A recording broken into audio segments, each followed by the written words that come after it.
Pelita raya di Kampung Sekati, Kuala Terengganu erat muafakat raikan Aidilfitri. Melihat peranan berita harian dalam memperkukuhkan pendidikan masyarakat.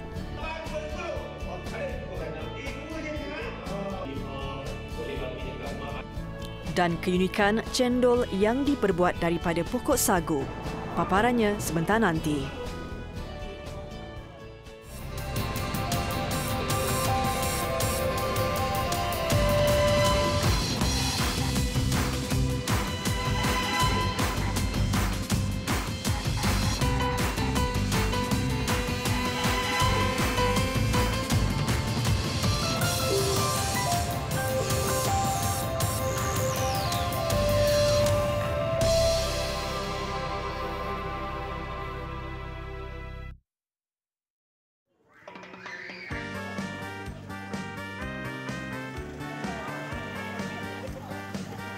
Ini pemandangan lazim tatkala umat Islam seantero negara bersedia untuk menyambut kedatangan bulan Syawal.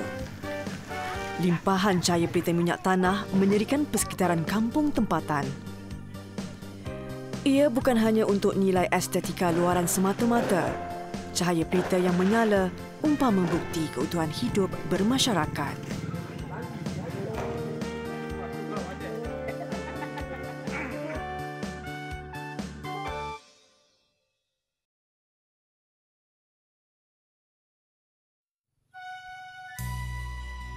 Kampung Sekati, sebuah kampung yang terletak hampir 10 km dari bandar Kuala Terengganu.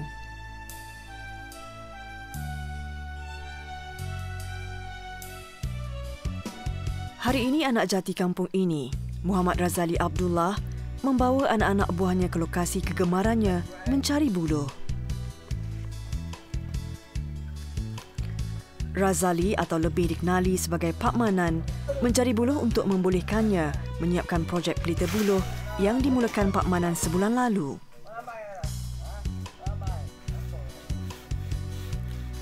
Bukan sebarangan buluh yang boleh digunakan bagi membuat pelita.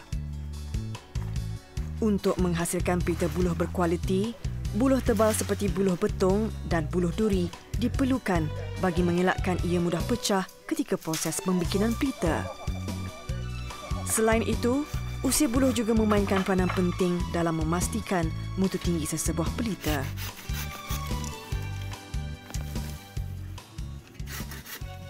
Sekiranya buluh tu yang muda, kita tak boleh nak guna. Ia menjadi suatu permasalahan. Dia keluar minyak. Tidak dapat nak guna hingga 1 minggu. Dia hanya kalau buluh muda dapat guna hanya 1 hari. Sebab dia kepanasan minyak disir dan campurannya dapat mempercepat lagi pecahan pada bahan mentah tu. Usai menemui buluh sesuai, Pak Manan dan anak-anak buahnya meneruskan tugas merealisasikan idea mereka. Pak Manan yang berusia 53 tahun sudah lebih 4 dekad berpengalaman menyiapkan pelita buluh. Dikala majoriti masyarakat lebih memilih pelita plastik, Pak Manan berbangga dapat mendekatkan anak-anak muda dengan pembuatan pelita tradisional ini. Pak Manan menarik minat anak-anak buah ni dengan satu cara sahaja. Cuma Pak Manan bertanya akan pengalaman dalam kehidupan seseorang tu, adakah pernah bermain pelita di Malang Raya dengan cara tradisional. Dan dia mengatakan dia tak pernah mimpi. Dan alhamdulillah dia kata inilah pertama kali dia dapat merasai nikmat penyatuan di dalam satu buah kampung. Lebih 1,000 sumbu digunakan Pak Manan bagi mengindahkan kawasan sekeliling rumahnya di Kampung Sekati. Untuk menyalakan kesemua sumbu ini pada waktu malam, kuantiti minyak tanah bernilai hampir RM200 digunakan. Namun, biar terpaksa membayar harga yang mahal, Pak Manan tetap utuh meneruskan minatnya ini demi melestarikan warisan budaya menjelang Aidilfitri.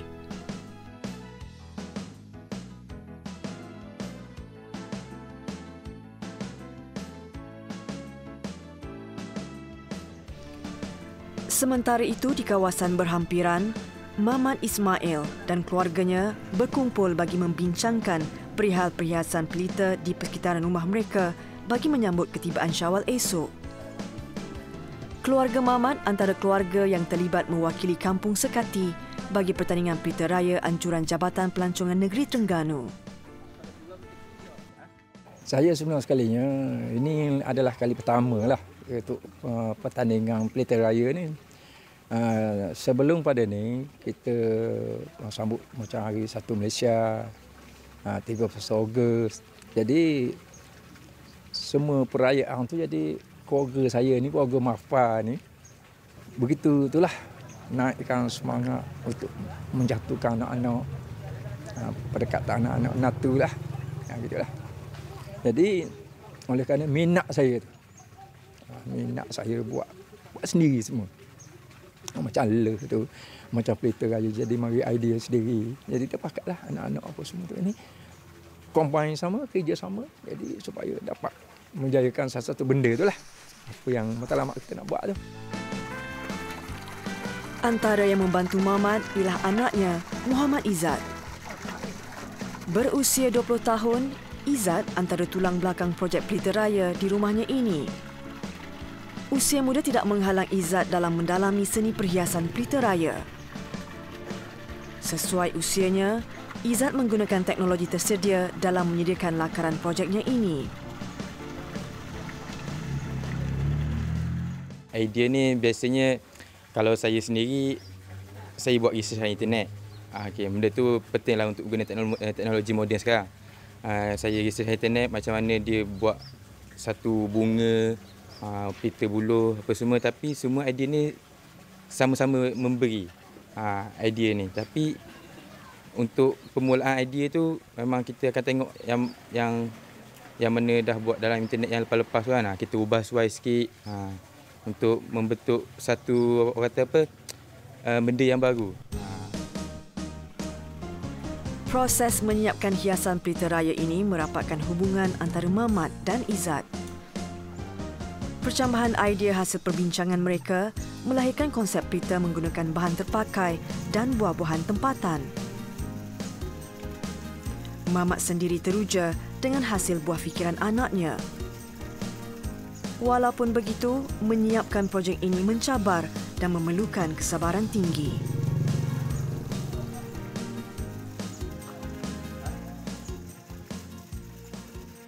Apa jua sekali kita nak buat sekali pun, mesti ada satu halangan.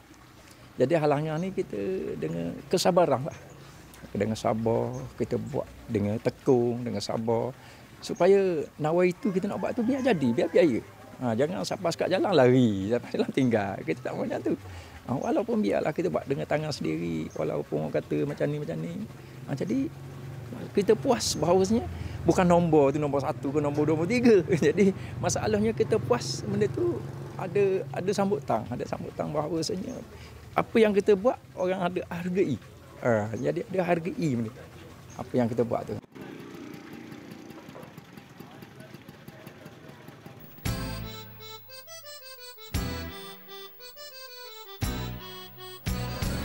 Malam menjelma menandakan berakhirnya Ramadan tahun ini. Ia juga titik mula bagi penyalaan pelita raya bagi Kampung Sekati. Di rumah Pak Manan, pelita buluh yang membarisi jalan menerangi kawasan sekitar. Pak Manan turut ikut serta mewakili kampungnya dalam pertandingan pelita raya tahun ini, mempertaruhkan pelita tradisional buatannya untuk perjurian.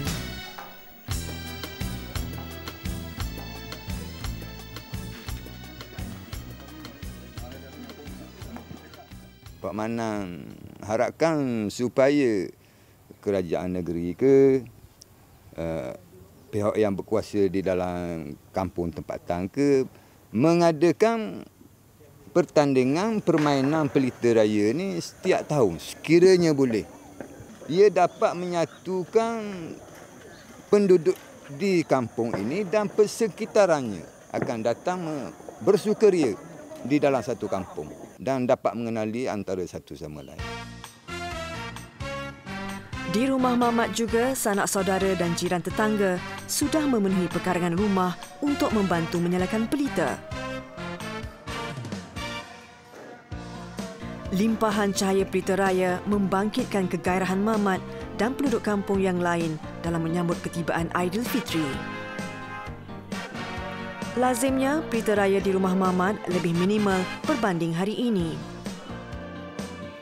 Namun pelibatan keluarga Mamat dalam pertandingan pelita raya mewakili kampung dan daerah Kuala Terengganu memerlukan mereka menggunakan kreativiti dalam menyediakan hiasan pelita. Saya buat daripada awal sehingga akhir. Kemenangan tu bukan kita yang nilai. Jadi menang tak apa, tak menang pun tak apa. Tapi perjuangan kita ni tetap kita teruskan. Kalau tidak, apa ni, saya pun anak-anak saya pula lagi. Jadi kita nak hidupkan benda tu. Jadi apabila kita hidup, jadi macam kata tadilah, jadi seni kita, seni budaya kita tidak mati. Lebih 500 sumbu digunakan keluarga Mamat bagi memperindahkan kawasan rumah mereka. Bagi Izzat sendiri, pertolongan sanak saudara dan jiran tetangga dalam pembikinan hiasan pelita raya ini amat dihargainya, apatah lagi bila melihat idenya berubah menjadi realiti. Kemenangan tu memang diingini, tapi bagi saya bila dah dapat hasil tu dah cukup kemenangan untuk saya. Kalau ada rezeki kita menang, alhamdulillah. Tapi mengharapkan menang tu adalah juga, tapi yelah, bagi saya dah bila dah hasil macam ni apa semua, dah satu kemenangan untuk saya.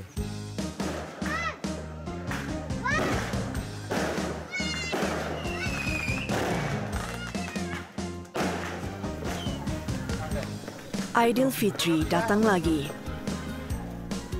Selepas sebulan mengharungi cabaran Ramadan, tiba masa umat Islam menyambut bulan kemenangan. Syariat bergembira pada hari kebesaran ini dizahirkan penduduk kampung Sekati dengan pelita raya. Pelita raya hasil muafakat ummah mempertahankan warisan yang semakin luput di telan zaman.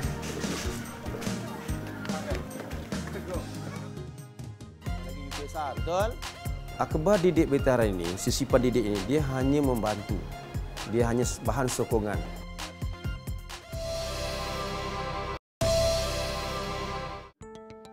"60 tahun lalu, inilah akhbar asal keluaran pertama berita harian. Terciptanya sejarah apabila sebuah akhbar bahasa Melayu yang diterjemah daripada akhbar bahasa Inggeris tertua di tanah Melayu muncul pada 1 Julai 1957. Kemunculannya menjadi berita gembira buat lebih 6 juta penduduk tanah Melayu ketika itu. Bukan sekadar berkongsi maklumat dan isu, 26 tahun selepas itu, berita harian mula melihat peranannya bukan sekadar sebuah akhbar biasa, sebaliknya menjadi medium untuk membantu masyarakat dalam pendidikan.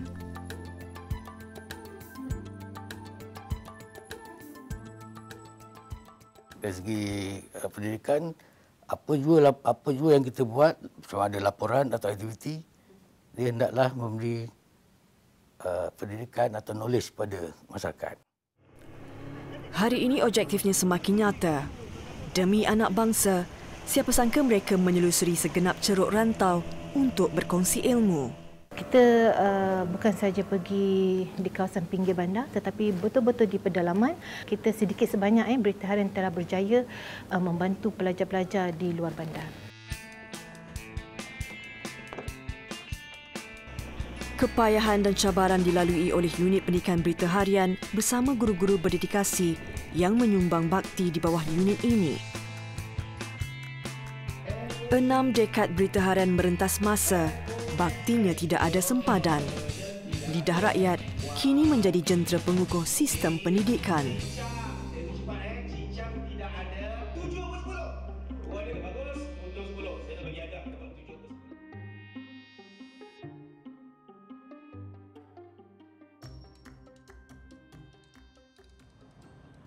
Sekolah Kebangsaan Taman Melawati II antara sekolah yang diiktiraf terbaik di Malaysia. Tahun lalu, sekolah ini mencatatkan keputusan UPSR nombor 3 terbaik di negeri Selangor. Cikgu Muhammad Faizullah Buyong merupakan guru besar di sekolah ini sejak setahun lalu. Dia juga antara 70 orang guru terpilih yang menyumbang kepakarannya kepada unit pendidikan Berita Harian sejak 2002. Kita akan dapatkan daripada guru-guru cemerlang yang kita wawarkan, dan mereka akan datang untuk temu bual dengan kami, dan kami akan pilih berdasarkan bahan yang kita rasa bersesuaian dan bertepatanlah dengan kehendak soalan di sekolah. Mula melanggan sisipan didik Berita Harian pada 1993, sekolah ini masih meneruskan penggunaan sisipan sebagai bahan bantuan ulang kaji pelajaran murid-murid. Okey, Assalamualaikum semua. Waalaikumsalam warahmatullahi wabarakatuh. Cikgu Faiz. Okey, duduk. 2 bulan lagi, 289 calon UPSR di sekolah ini bakal menghadapi peperiksaan penting. Okey, dia kata apa tu? 2 orang ahli pengangkap sedang mendirikan kemah di hutan rekreasi untuk mereka tidur pada waktu malam nanti. Cuba tengok ayat yang dibina itu ada atau tidak dalam gambar. Kalau ada, bulatkan. Akhbar didik Berita Harian ini, sisipan didik ini, dia hanya membantu. Dia hanya bahan sokongan. Saya dapat dinafikan bahawa standard pembelajaran berdasarkan buku teks itu merupakan rujukan yang utama. Kalau kita lihat buku-buku rujukan di pasaran, buku itu boleh katakan sebagai telah tetap yang tidak boleh diubah. Tetapi dalam akhbar didik kita boleh ubah setiap minggu berdasarkan perkembangan terkini, isu-isu semasa. Itulah kelebihan didik jika dibandingkan dengan bahan-bahan yang lain. Berdasarkan silibus yang diajar oleh guru-guru di sekolah, murid-murid akan menggunakan sisipan didik ini sebagai latihan dalam darjah. Surat khabar didik ni dapat membantu kita sebab soalan ni mencabar. Ini dapat lagi meningkatkan lagi prestasi kita dalam peperiksaan dan menghadapi peperiksaan.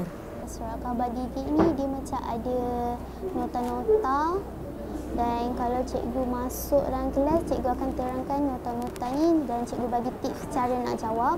Lepas tu dia ada latihan-latihan yang boleh kita buat dalam ni. Balai Berita Bangsa Kuala Lumpur. Unit Pendidikan Berita Harian ditubuhkan pada 1988, iaitu 5 tahun selepas mereka memperkenalkan kolom khas ulang kaji KBSR. Mereka juga adalah wartawan yang mempunyai pengalaman luas dalam bidang kewartawanan. Fazlina Jaafar mula bertugas di unit ini sejak 7 tahun lalu dan kini menggalas tanggungjawab sebagai editor.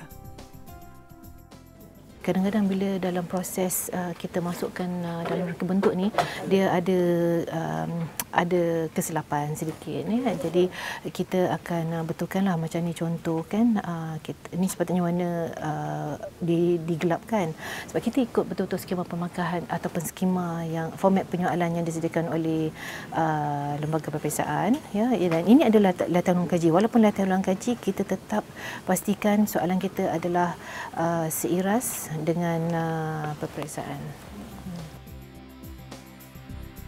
Soalan-soalan untuk pengisian sisipan biasanya dihantar oleh guru-guru penyumbang melalui email. Proses ini memerlukan wartawan di unit ini memastikan soalan dan arahan bersesuaian dengan format Kementerian Pendidikan Malaysia. Mendapatkan bahan daripada guru penyumbang untuk setiap minggu adalah cabaran yang perlu dilalui kerana mereka mempunyai tuntutan tugas utama di sekolah.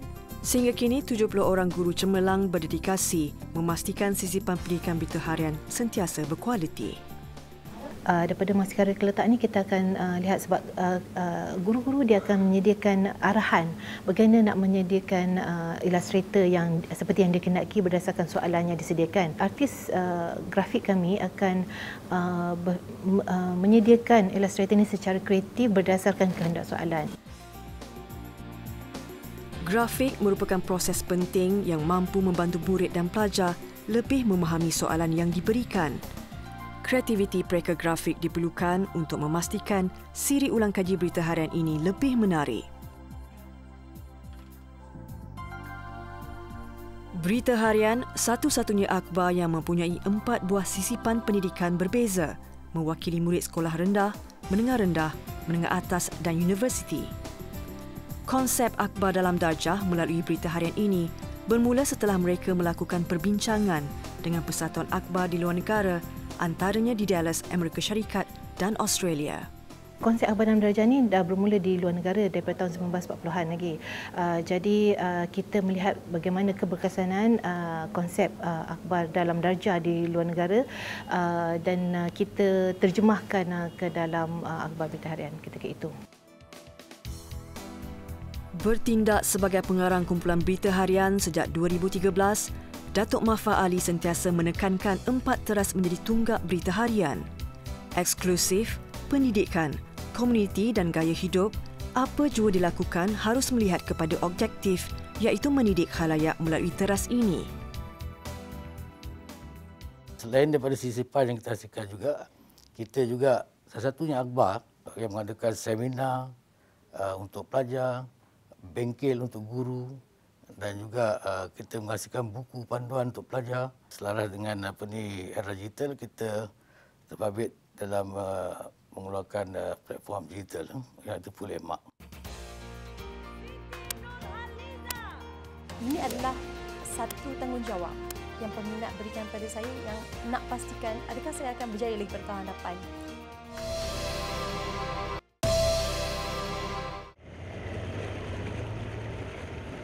Hari ini satu lagi edisi seminar dilaksanakan oleh Unit Pendidikan Berita Harian. Kali ini ke Jerantut Pahang. Kampung Gusai, kampung yang paling terpencil di Hulu Tembeling yang hanya dihubungkan oleh Sungai Sepia yang bertemu Sungai Tembeling. Biarpun Sekolah Kebangsaan Gusai cuma mempunyai pelajar seramai 15 orang sahaja, sekolah tetap beroperasi seperti biasa. Irfan dan Ashraf, 2 pelajar darjah 1 yang menuntut di sekolah ini menuju ke kelas lain untuk memaklumkan kehadiran kami. Saya bersama pelajar Sekolah Kebangsaan Gusai, sekolah yang paling hulu di Jerantut Pahang. Difahamkan pelajarnya hanya 15 orang, 4 adalah pelajar prasekolah dan 11 adalah pelajar sekolah rendah. Gurunya pula 15, murid 15. Satu guru, satu murid. Misi besar ini adalah untuk mengadakan seminar bagi membantu anak-anak yang bakal menghadapi peperiksaan tidak lama lagi. Sehingga kini Berita Harian telah mengendalikan 200 seminar setahun dan lebih daripada 50,000 calon UPSR, PT3 dan SPM menyertainya. Kumpulan unit pendidikan yang diketuai Fazlina Jaafar bersama Pegawai Pendidikan Daerah Jerantut menuju ke kawasan pedalaman yang mengambil masa 8 jam perjalanan dengan bot.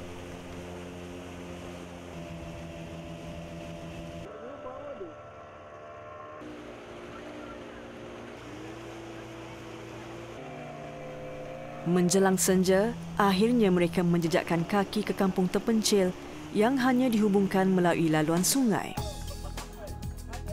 Di kawasan pedalaman ini terdapat 4 kampung yang berdekatan. Jumlah keseluruhan penduduk di sini hanya 2,000 orang.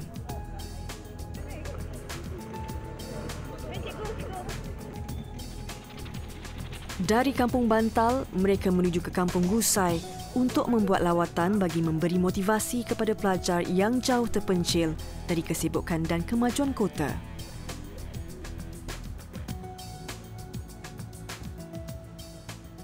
Sekolah Gusai ini terletak di penghujung daerah Jerantut dan kita bersebelahan dengan sempadan negeri Terengganu. Sempadan Terengganu. Jadi kalau dulu penduduk ni boleh ke Terengganu dengan berjalan kaki ataupun menaiki bot lah. Tidak dapat dinafikan, jangkauan pemikiran pelajar di kawasan terpencil seperti di Sekolah Kebangsaan Gusai ini tidak sama seperti pelajar di bandar. Cikgu Zuraidi Komari antara guru yang berwibawa yang sentiasa bekerjasama dengan unit pendidikan Berita Harian bersemangat untuk memberi motivasi kepada pelajar di sini. Apabila perjalanan saya bekerja jauh ke sini, saya melihat adanya aset yang sangat bernilai di sini adalah adik-adik. Kerana adik-adik ini adalah mereka yang akan mewarnai satu hari nanti kepimpinan negara.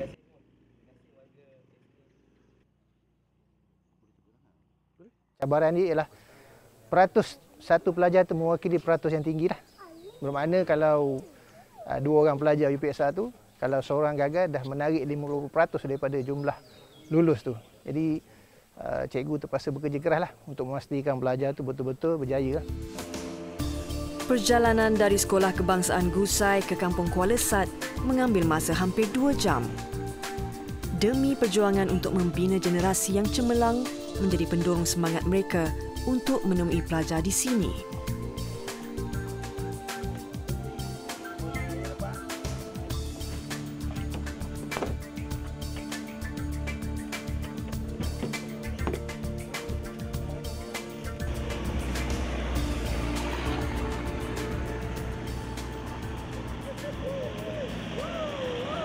Di sini kampung ni memang tidak ada jalan raya, cuma dihubungkan dengan bot dan juga kenderaan pacuan 4 roda sepenuhnya.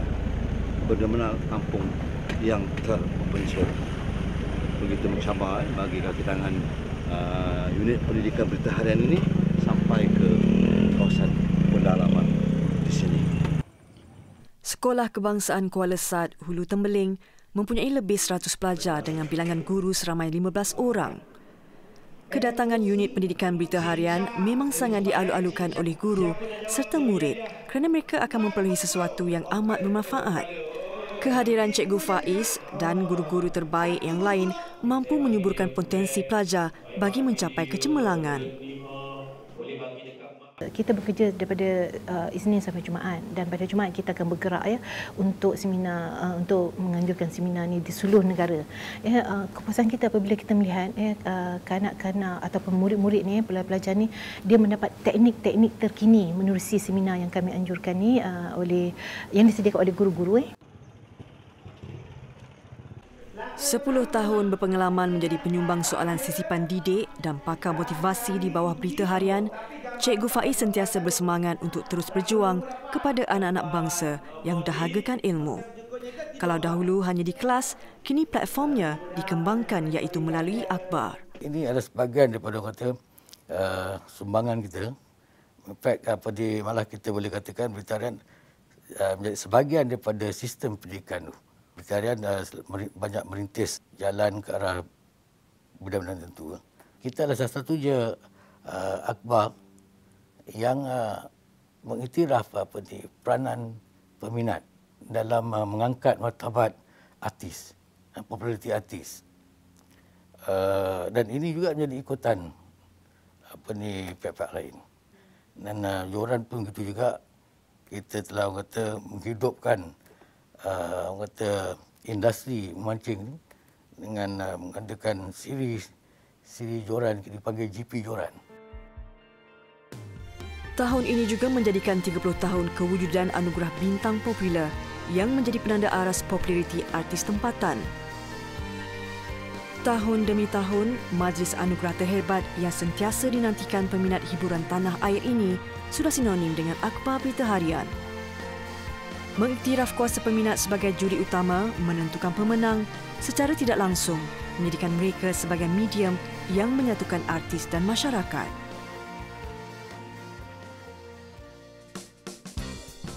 5 tahun bertugas di unit hiburan, Syamsul Azri Syamsir melihat anugerah Bintang Popular Berita Harian ini sebagai batu loncatan untuk membina nama di pesada seni.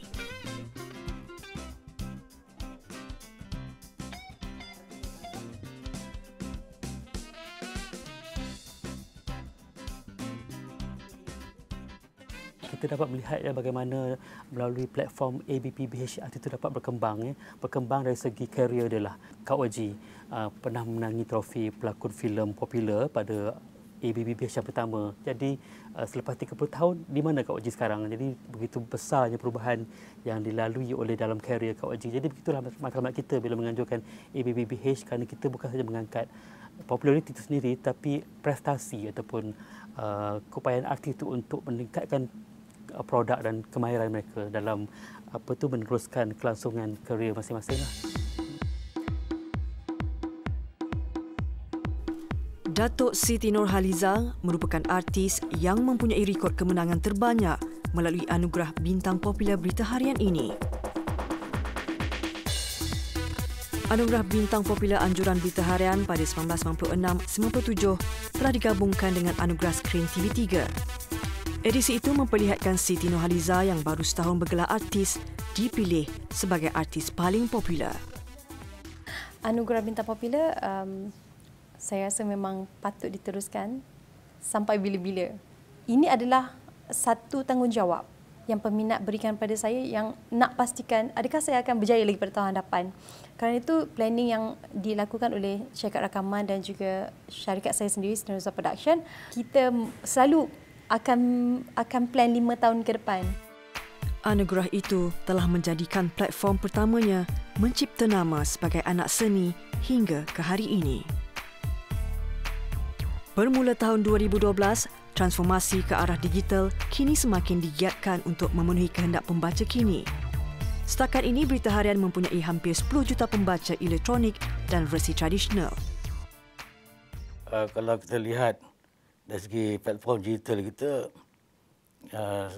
oleh Berita Harian sekarang ni, BH sekarang ni, capaian dia lebih luas berbanding dulu. Laman web Berita Harian, kita bulan lepas, kita mencatatkan lebih daripada 30 juta page view. FB followers kita sekarang ada mencecah 4.5 juta. Instagram pun tinggi juga. Twitter kita lebih daripada 1 juta. So maknanya dari segi platform digital tu kita dah ada di situ dah. Dan saya percaya Berita Harian akan terus relevan. Bukan sekadar sebuah akhbar yang menyalurkan maklumat serta isu semasa, tanpa disedari, peranan BH lebih daripada itu. Bermula sebagai klon terjemahan akhbar berbahasa Inggeris, hari ini Berita Harian boleh berbangga dengan identiti tersendiri. 6 dekad kewujudannya, jasa dan pengorbanan setiap warganya telah dicurahkan demi ilmu, demi masyarakat.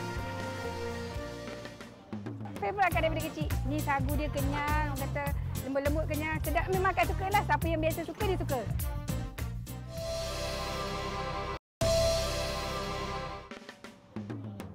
Rasa unik yang semakin dilupakan.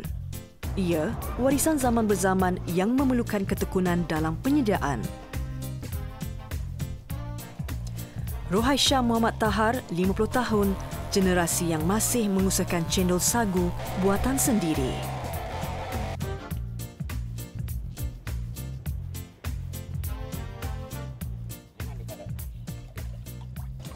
Tepung ni, sagu ni yang kita buat cendol ni.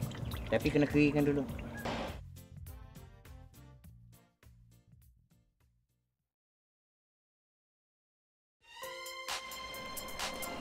Seremban Negeri Sembilan.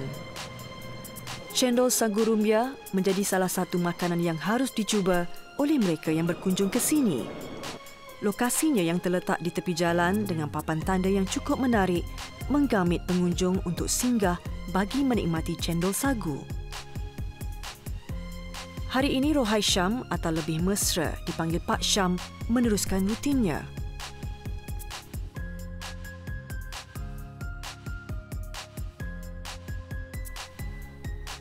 Ada pokok sagu yang perlu ditebang bagi memenuhi permintaan pelanggan terhadap cendol sagu.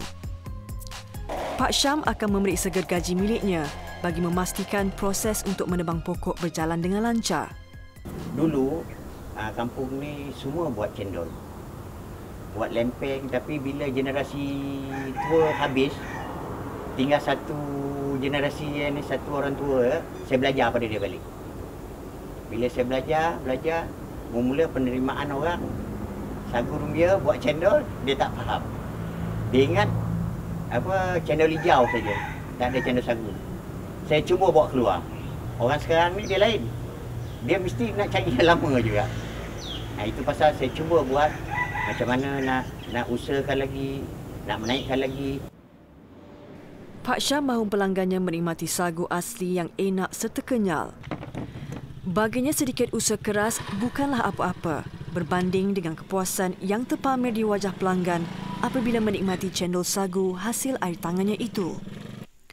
Pokok sagu yang hendak ditebang mestilah pokok yang telah matang namun masih belum berbuah. Hal ini kerana pokok sagu yang telah berbuah sudah tidak mengandungi sagu pada batangnya. Kita kena tahu kedudukan bawah sekali ni, dia melengkung. Ikut lengkung ni tu kalau nak tebang. Tengok kedudukan pokok tu jatuh mana, hanya ambil 2-3 langkah ya. Daripada keadaan kita duduk macam ni. Contoh dia nak jatuh sini, kita ambil macam ni ya. Dia akan jatuh. Dia tak macam pokok lain jatuh. Dia akan jatuh sekali ya. Buh sekali. Muhammad Said atau lebih dikenali sebagai Mamat, anak saudara Pak Syam yang sering membantunya. Kini hampir 4 tahun, Mamat telah bersama-sama dengan Pak Syam bagi menjaga tempahan untuk majlis dan acara keramaian. Bekerja sebagai pekebun sayur-sayuran, Mamat menjadikan perniagaan cendol sagu sebagai sumber pendapatan sampingan. Hari ini pokok yang ditebang mencecah ketinggian 5 meter dan dijangka mampu menghasilkan 50 hingga 60 kilogram sagu basah. Pokok yang ditebang seterusnya terus dipotong kepada ukuran yang lebih pendek bagi memudahkan proses pembuangan kulit. Batang sagu akan diproses dengan berhati-hati bagi memastikan tiada sebarang kecederaan berlaku selain bagi memastikan batang sagu dalam keadaan baik. Hanya batang sagu yang mempunyai kepadatan sagu yang tinggi sahaja akan diambil dan dibuang kulitnya. Kebiasaannya kerja-kerja mencari pokok sagu ini dilakukan seminggu sekali. Kita kabung pendek-pendek tu makan masa, kalau sepokok tu makan masa setengah jam lah baru siap. Buang kulit, naik ke atas ni dalam setengah jam lah sepokok. Kalau sebatang pokok sagu sebenarnya kita kena tengok dia punya ketinggian. Ni ada sagu ni. Bunyi dia pun sedap. 400% lah cendol dia. Dia akan naik pasal sagu ni sifat dia mengembang. Bila kita tepung dia walaupun kita nampak sekilo, tapi bila kita buat dia akan mengembang. Jadi 4 kali ganda lagi pada macam 1 kilo dia jadi 4 kilo. Hujung minggu, kedai Pak Syam dipenuhi pelanggan yang ingin menikmati cendol sagu. Kedai yang hanya dibuka pada hari Jumaat, Sabtu dan Ahad akan mula dikunjungi oleh orang ramai bermula jam 11 pagi lagi. Suasana kedai yang santai dan rasa unik cendol sagu dilihat antara faktor gerai ini tidak pernah putus dengan kehadiran pelanggan. Buat cendol saja dah 15 tahun. Dah hotai lah kira 15 tahun. Tapi buka kedai baru 3 tahun. Sagu ni dia lain. Bila letak kacang, letak jagung, dia punya rasa sagu tu lagi. Dia nak original, betul-betul original. Itu yang rasa dia lain benda yang lain. Selain cendol, pelbagai aneka juadah seperti laksa dan kuih muih disediakan di kedai Pak Syam. Yang menariknya, kebanyakan kuih yang dijual di gerainya turut dihasilkan menggunakan tepung sagu serta digoreng dan dihidangkan panas-panas kepada pelanggan bagi menjaga kualiti hidangan yang disediakan. Osman Ahmad, sepupu kepada Pak Syam, telah selama 10 tahun dalam mengusahakan perniagaan cendol sagu. Jika sebelum ini mereka hanya menjual cendol di tepi jalan, kini mereka bersama-sama mengusahakan perniagaan cendol sagu. Dia benda ni mesti ada minat. Kalau tak ada minat, dia tak jadi. Saya jadi orang tulang belakang dia lah. Segala-gala nasihat, saya bagi nasihat. Kedai ni pun saya bagi perangsang pun kita buat pelan-pelan. Jangan terus buat apa kan, modal dia banyak. Ruang kosong bersebelahan rumah Pak Syam dimanfaatkan sepenuhnya untuk jadikan bengkel memproses cendol sagu. Bagi memudahkan penyediaan cendol sagu, kawasan dapur dibahagikan kepada 3 bahagian, iaitu kawasan meracik batang sagu, kawasan merendam dan memerah sagu. Saya buat A sampai Z. Daripada tebang pokok, proses, Sampai jadi sagu, tepung dia, baru saya buat cendol. Walaupun rumit, Pak Syam sudah biasa dengan proses penghasilan cendol sagu. Pernah berkhidmat sebagai tentera laut selama 13 tahun, ternyata bukan mudah untuk dirinya mencari pekerjaan kembali setelah menamatkan perkhidmatan. Usahanya untuk mendalami pembuatan cendol sagu tidak sia-sia. Sebaliknya menjadi sumber pendapatan Pak Syam sekeluarga. Sagu baru ni, sagu dia betul-betul padat. Bila kita perah, dia cepat turun. Kalau yang dah 2 hari, 3 hari kita tebang tu, sagu dia lampuk. Apa nak kata lampuk? Ringanlah. Pak Syam amat mementingkan kualiti sagu. Hal ini kerana sagu yang tidak berkualiti akan menjejaskan rasa cendol. Justru dia melakukan sendiri setiap proses penghasilan cendol. Warna putih batang sagu yang telah diracik menunjukkan kualiti sagu yang akan dihasilkan. Selepas direndam selama beberapa jam, ia harus segera diproses bagi memastikan kualiti sagu terjaga. Tepung ni, sagu ni yang kita buat cendol ni. Tapi kena keringkan dulu. Bila dia dah jernih, dia mendap, baru yang itu kita buang air, ambil sagu saja. Kalau tong besar ni, sekengkuang dia tingginya sagu dia. Parah sagu ni daripada tong ni. Banyak dalam macam ni, dalam 5 kilo ada. Sagu. Ni sagu yang basah lagi. Kalau buat lempeng sedap.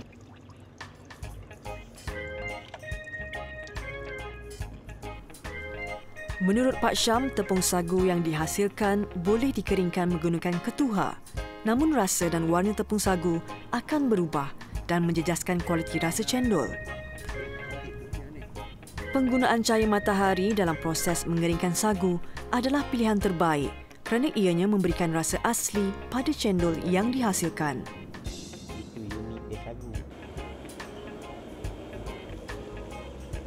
Bagi menghasilkan cendol daripada tepung sagu, beberapa kaedah perlu dilakukan bagi memastikan kanji yang terdapat di dalam tepung sagu benar-benar naik sebelum tepung sagu dijadikan sebagai cendol.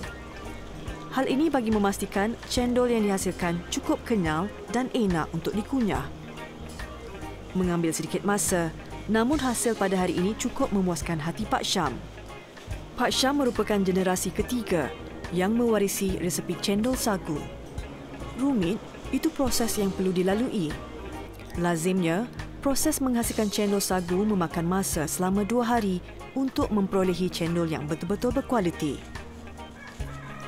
Pak Syam memerlukan 2 batang pokok sagu untuk membuat adunan cendol ini dan ia hanya mampu untuk menampung bekalan bagi 3 hari berniaga.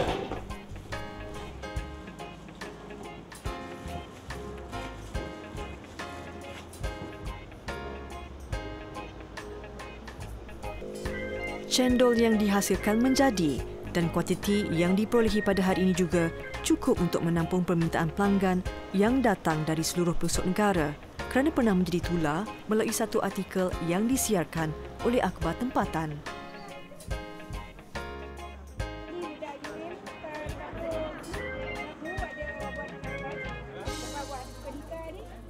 Selalu biasa bulan puasa je ada. Sekarang bila Pak Syam dah orang kata buka, Jumaat, Sabtu, Ahad, selalulah dia boleh beli. Favourite akak daripada kecil. Sagu biasa kan kalau cendol itu hijau kan. Ini sagu dia kenyal, orang kata lembut-lembut kenyal. Sedap, memang akak sukalah. Siapa yang biasa suka, dia suka. 15 tahun menjadi pengusaha tunggal cendol sagu di Negeri Sembilan, Pak Syam sentiasa memastikan produk dan perkhidmatan di kedainya sentiasa terbaik dan dapat memuaskan hati peminat cendol. Menjadi tumpuan pengunjung dan pelancong, ia adalah satu tanggungjawab baginya untuk memelihara kualiti rasa cendolnya. Usaha Pak Syam untuk memperkenalkan keunikan rasa cendol sagu harus dipuji. Lebih penting, usaha ini harus diteruskan oleh pewaris akan datang dalam memartabatkan lagi warisan rasa tradisi.